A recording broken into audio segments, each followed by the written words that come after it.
बिस्मिल्लाहिर्रहमानिर्रहीम, अस्सलाम वालेकुम। Welcome to tautology channel. कैसे हैं आप सब लोग? अल्लाह ताला के हुक्म से बिल्कुल ठीक ठाक होंगे। अल्लाह ताला हम सबको, आपको, आपके बहन भाइयों को, सबको अल्लाह ताला बिल्कुल खैर आफियत से रखे, सबको सुकून वाली ज़िंदगी अता करे, सेहत वाली ज़िंदगी अता करे। तो जी जनाब, अगर आप लोग मेरे चैनल पे नए हैं तो मेरे चैनल को सब्सक्राइब कीजिएगा, शेयर कीजिएगा, लाइक कमेंट्स लाजमी कीजिएगा, बेल आइकन को ज़रूर प्रेस किया करें ताकि मेरे पास जितनी भी इन्फॉर्मेटिव वीडियोज़ होती हैं वो आप तक पहुँचती रहें। तो चलते हैं अपने आज के टॉपिक की तरफ। जी, मेरा जो टॉपिक है वो है चाय से रिलेटेड। जो लोग चाय पीते हैं, चाय कैसे पीते हैं, चाय कब पीते हैं, चाय कितनी लेते हैं, उस चाय के कितने फ़वाइद हैं, कितने नुकसानात हैं, अब आज हम उन सब चीज़ों को डिस्कस करेंगे। ठीक है। चाय जो है वो 2-3 किस्म की है, जिसमें हर्बल टी है, जिसमें ग्रीन टी है, जिसमें ब्लैक टी है।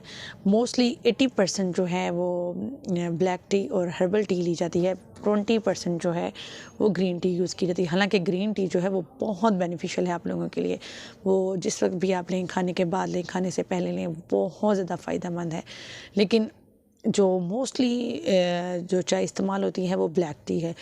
हर्बल टी में आपकी जो है, जैसे आप देखते हैं अदरक वाली चाय आ जाती है, उसमें आपकी सुहांजना वाली चाय आ जाती है, उसमें आपकी जैतून के पत्तों वाली चाय आ जाती है, पुदीना वाली चाय आ जाती है, एप्पल टी आ जाती है, बहुत सारी, यानी कि हर्बल्स में बहुत सारी आपके पास चाय हैं। ठीक है। ग्रीन टी में तो आपके पास ग्रीन टी है, उसमें आप कुछ भी ऐड कर सकते हैं, कमोबेशी हो जाती है। लेकिन ब्लैक टी जो है वो उर्फ़ आम में वही होती है जिसको हम दूध पत्ती या कहवे वाली चाय कहते हैं। उसके फ़वाइद कुछ यूँ हैं कि उसमें एंटीऑक्सीडेंट भी हैं, उसमें एंटी इन्फ्लेमेटरी भी हैं, एंटी कैंसर्स भी हैं। यानी कि जिस्म में जो एक्स्ट्रा हमारे जहरीले जितने भी मवाद है या जितने भी जहरीले बैक्टीरियाज़ हैं, ये अगर एंटीऑक्सीडेंट उन चीज़ों को रिमूव करता है, उसके बाद एंटी कैंसर है, उसके बाद एंटी इन्फ्लेमेटरी, यानी कि जिन चीज़ों आप हमारे दर्दों, हमारे जिस्म में दर्दें होती हैं, सोजिश होती है, उन सब चीज़ों को रिमूव भी करती है। इसके साथ वेट आपका लूज़ भी होता है। अगर आप चाहते हैं कि आपका वज़न ना बढ़े तो आप चाय ले सकते हैं।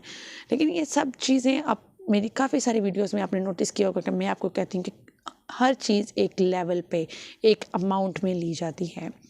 चाय अगर आपके लिए बहुत अच्छी है तो उसके साथ आप उसके नुकसानात भी बहुत ज़्यादा हैं। लेडीज़ जो हैं वो अगर चाय लेती हैं, हर्बल लेती हैं, चाहे वो ग्रीन टी लेती हैं, चाहे वो ब्लैक टी लेती हैं, तो ये उसमें कुछ इस तरह के विटामिन्स जो होते हैं वो आपकी स्किन को फ्रेश रखने में मदद करते हैं। चाय जो है आपको बहुत ज़्यादा फ्रेश करती है, क्योंकि इसमें कैफ़ीन पाई जाती है। कैफ़ीन जो है जिस्म को चुस्त रखने में मददगार होती है।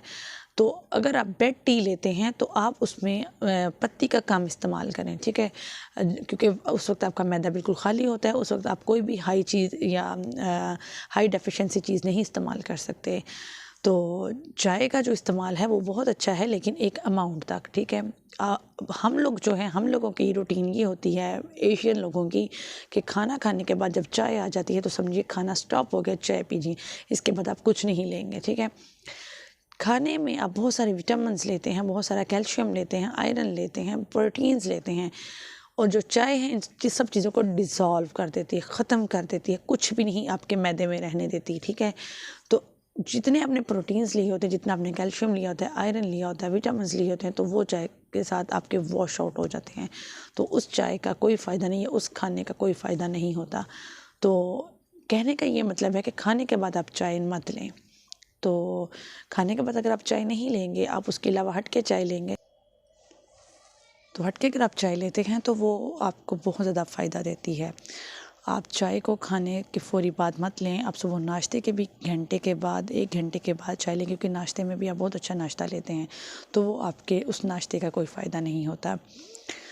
तो ख़वातीन जो हैं, जब आप खाने में आयरन्स लेती हैं, विटामिन, कैल्शियम्स लेती हैं, तो जितनी भी हमारे पाकिस्तान में, मोस्टली पाकिस्तान में देखा गया कि ख़वातीन में, बच्चों में आयरन की कमी बहुत ज़्यादा पाई जाती है।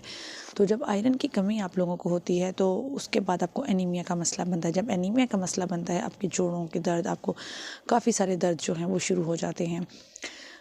उसके बाद चाय जो है वो वज़न बढ़ाने में भी बहुत ज़्यादा जो है अहम किरदार अदा करती है, अगर आप उसको गलत अमाउंट में लेते हैं या गलत टाइम पर लेते हैं।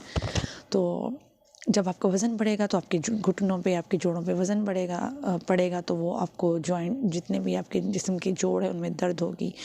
तो इसलिए आपके लिए ये तमाम जो गलत टाइमिंग्स हैं चाय की, इनको आपको ख़त्म करना पड़ेगा। आपको इस चीज़ के लिए एक बेहतरीन टाइम बनाना पड़ता है। जैसे शाम का टाइम है 4 से 6 के दरमियान, सुबह नाश्ते के बाद आधा घंटा ठहर के आप ले लें। रात के वक्त आप कभी भी इसको ना लें। आपने देखा होगा कि कुछ लोग कहते हैं जी मैं दूध नहीं ले सकता, मुझे एसिडिटी हो जाती है। प्लेन दूध लेने से जिन लोगों को एसिडिटी होती है, जब उसमें थोड़ी सी जी मैं 2 दाने पत्ती के डाल के पीता हूँ, तो वो दूध में मौजूद तमाम प्रोटीन्स, तमाम आयरन, कैल्शियम, सब चीज़ों को ख़त्म करके दूध को ले रहे होते हैं। यानी कि वो तो एक सिर्फ दूध पत्ती होती है, उसका कोई तासीर, कोई असर नहीं होता।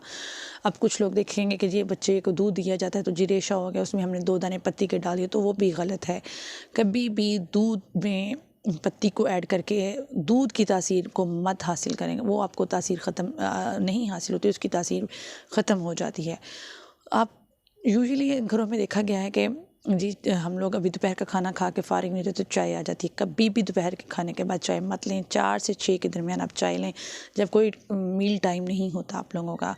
उसके अलावा आप जब चाय लेते हैं तो आपने देखा होगा कि उसको इतना ओवर कुक किया जाता है, इतना ओवर कुक किया जाता है कि जब तक जी वो पक के उसका जी टेस्ट को जी हम लोग इन्हेंस कर रहे हैं, वो टेस्ट इन्हेंस नहीं कर रहे, आप उसको जहरीला बना रहे हैं। क्योंकि जितना वो पत्ती में केमिकल होते हैं, वो जितने पकते हैं वो उतने ज़्यादा बढ़ते हैं। आप ये है कि आपको अच्छी कड़क चाय चाहिए तो आप दूध जब चाय बनाते हो उसमें पत्ती कुछ ज़्यादा ऐड करने, लेकिन उसको ज़्यादा पकाने से, आप ओवर कुक करने से उसको जहरीला बना रहे होते हैं। अपनी दानिश में तो हम लोग एक बहुत अच्छी चाय कुक कर रहे होते हैं, लेकिन वो एक अच्छी चाय कुक नहीं हो रही थी, वो आप लोगों के लिए एक बहुत अच्छा जहरीला मवाद तैयार हो रहा होता है। आप देखेंगे, गूगल पे जाएं, यूट्यूब पर सर्च करें, चाय को कभी भी ओवर कुक नहीं किया जाता। चाय को एक लेवल तक पकाया जाता है, उसके बाद उसको ले लिया, ये एक मशरूब के तौर पे ली जाती है। अगर आप देखेंगे कि आप चाय की अमाउंट को ज़्यादा ले रहे हैं तो आपकी स्किन पे झुर्रियाँ आने लग जाएंगी, आपकी स्किन लटकने लग जाएगी, आपकी जो बूढ़ों वाली स्किन हो जाती है अपनी एज से पहले। उसके बाद आप जो मोटापा है वो बहुत जल्दी जाता है ज़्यादा चाय लेने से। लेकिन वही चाय अगर आप एक लिमिटेड अमाउंट में लेते हैं, आपकी स्किन को वो यंग रखती है, आपकी स्किन को लाइटन करती है, उसके अलावा आपके वेट को लॉस करती है, उसके अलावा आपको फ्रेश रखती है। लेकिन चाय की डोजेज का सारा जो निज़ाम है वो चाय की डोजेज का और चाय की टाइमिंग का है। उसके अलावा आप देखेंगे कि आपने देखा होगा कि बहुत सारे जो लोग हैं वो जब चाय लेते हैं, चाय के साथ जितने भी स्नैक्स वगैरह लेते हैं तो उनमें कुछ हेल्दी चीज़ें लेते हैं, तो फिर उन हेल्दी चीज़ों का इस तरह कोई फ़ायदा नहीं होता। बिस्किट्स ले लें, कुकीज़ ले लें, जो भी ले लें, लेकिन वो आपका मील टाइम ना हो। कभी भी आप इस तरीके से चाय को मत लें कि आप अपना मील टाइम रिड्यूस कर रहे हो, यानी उसको पीछे करके आप चाय को ले रहे हो। बार बार चाय पीने से भी जो है ना, वो आपकी सेहत बहुत ज़्यादा डिस्टर्ब होती है। आपका ब्लड प्रेशर जो है वो हाई होने की रीज़न भी चाय होती है। आपका जो कार्डियोलॉजी सिस्टम है वो भी ये चाय से रिलेटेड होता है। जब चाय आप ज़्यादा लेते हैं तो इसका मतलब आपके अंदर चीनी भी ज़्यादा जाती है। जब चीनी ज़्यादा जाती है तो आपका डायबिटिक सिस्टम होता है वो डिस्टर्ब होता है। अगर आपकी कैलोरीज बढ़ती हैं, आपका कोलेस्ट्रॉल का मसला बनता है, आपके बहुत सारे यूरिन का प्रॉब्लम बढ़ते हैं। इसलिए चाय को एक लेवल, एक अमाउंट में लें। तो इंशाल्लाह मेरी वीडियो आपको पसंद आई होगी, क्योंकि मैंने आज आप लोगों के लिए काफ़ी सारी इन्फॉर्मेशन इकट्ठी की थी। जो लोग चाय के रसियाँ हैं, चाय के बहुत ज़्यादा शौकीन हैं, ये वीडियो उन लोगों के लिए है। तो अगर मेरी वीडियो पसंद आई हो तो लाइक शेयर ज़रूर कीजिएगा, मुझे दुआ में याद रखिएगा, और इंशाल्लाह अगली वीडियो तक के लिए मुझे दीजिएगा इजाज़त।